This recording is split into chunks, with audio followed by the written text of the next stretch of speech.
If you live in America, it's next to impossible to avoid politics these days. Everyone has an opinion, real or imagined, thoughtful or idiotic.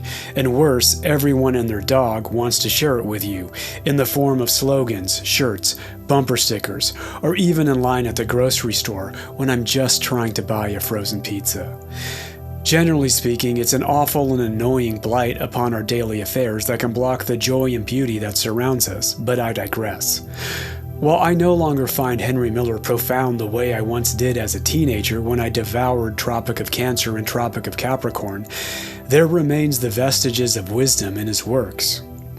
In 1962, the Paris Review referred to Miller as, quote, a byword and a legend, championed by critics and artists, venerated by pilgrims, emulated by beatniks. He is above everything else a culture hero, or villain to those who see him as a menace to law and order, unquote. The Paris Review went on to further describe him as a, quote, folk hero, hobo, prophet, and exile. But times change. Still, some of his insights remain relevant even now in America and beyond, and the following excerpts from The Air-Conditioned Nightmare, published in 1945, prove it no matter what side of the political rabble you might fall upon. Miller begins, quote, we are accustomed to think of ourselves as an emancipated people.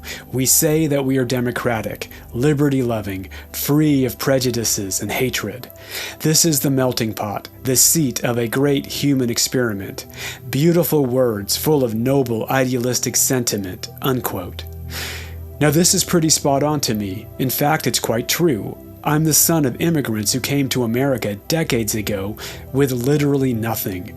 My dad was basically an orphan, and yet my parents managed to work their butts off and build a remarkable life in America, where opportunities seemed everywhere. However, Miller's line that immediately follows seems to really hit the mark for our current plight in America. Quote, actually, we are a vulgar, pushing mob whose passions are easily mobilized by demagogues, newspapermen, religious quacks, agitators, and such like. To call this society of free peoples is blasphemous. What have we to offer the world beside the superabundant loot which we recklessly plunder from the earth under the maniacal delusion that this insane activity represents progress and enlightenment, unquote. Sound familiar? We are inundated with so much infernal political noise seemingly everywhere. It's almost claustrophobic at this point. And the hallmark of a civil society is not founded in bellicose overtures against political rivals, useless gadgetry, and material excess, but just how well we treat one another.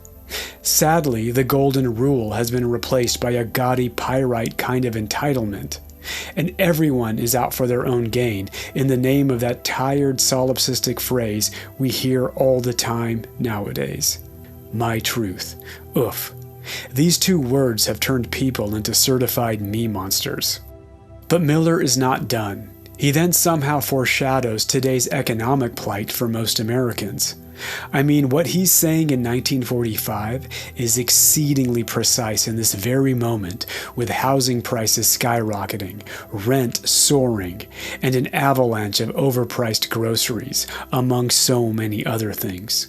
Quote, the land of opportunity has become the land of senseless sweat and struggle. The goal of all our striving has long been forgotten, unquote. Again, Miller is exhaustingly accurate.